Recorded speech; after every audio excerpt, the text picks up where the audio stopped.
இன்னத்துக்கு உள்ள கூப்பிடுற? ஆம்பளைங்க இல்லாத நேரம் பார்த்து தகராறு பண்றதுக்கு இந்த ஆள் உள்ள வந்துக்குது. கண்ணம்மா கம்மனு கடை.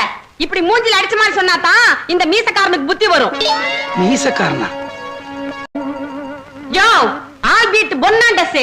எங்க பொண்ணு ராத்திரி 10 மணிக்கு வரும், 12 மணிக்கு வரும், 14 மணிக்கு வரும். சில நாளைக்கு வரவே வராது. அது எங்க பொம்மை நாட்டிங்க சுதந்திரம். அதுக்காக நீ அத்த போய் சந்தேகப்பட்டியாமே? கண்ணம்மா கம்மனு கடை. சந்தேகப்பட்டதுக்காக தீ குளிச்சது அந்த காலம். சந்தேகப்படுறவங்களை தூக்கி தீயில போடுறது இந்த காலம். கண்ணம்மா கம்மனு கடை.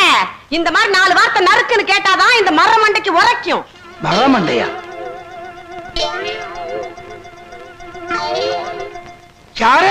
யார பார்த்து மரமண்டைங்கிறீங்க? போனா போகுதுன்னு பார்த்தா ஏறிக்கிட்டே போறீங்களே. அப்புறம் நான் வக்கீல தான் பார்க்க வேண்டியிருக்கும். என்னத்துக்கு? டைவர்ஸ். அவையாரியா ஓ வக்கீலு? டைவர்ஸ் சொல்றதுக்கு எங்க பொண்ணுக்கு நான் தான் வக்கீலு. நான் சொல்றேன் ஓ பையனே எங்க பொண்ணு டைவர்ஸ். கண்ணம்மா கம்மனு கடை. இந்த கைவனுக்கு ஆச்சு, நம்மளுக்கு ஆச்சு. நாளைக்கே நான் வக்கீல் நோட்டீஸோட வர்றேன். இன்னத்துக்கு நோட்டீஸ்? நீ மட்டும் உண்மையான ஆம்பளையா இருந்தா, மூக்கு மேல மீச வச்ச ஆம்பளையா இருந்தா, நெஞ்சில மஞ்சா சோறு இருக்கிற ஆம்பளையா இருந்தா, கம்மனு கடை. உன் பையன் கையெழுத்து போட்ட விடுதலை பத்திரத்தை வாங்கிக்கின்னு வா. நாங்களும் எங்க பொண்ணு கையெழுத்து போட்ட விடுதலை பத்திரத்தை வாங்கி தர்றோம். கண்ணம்மா கம்மனு கடை. ஆள் பாட்டு விடுதலை பத்திரத்தோட கம்முன்னா கம்மு, கம்மு நாட்டு கோ.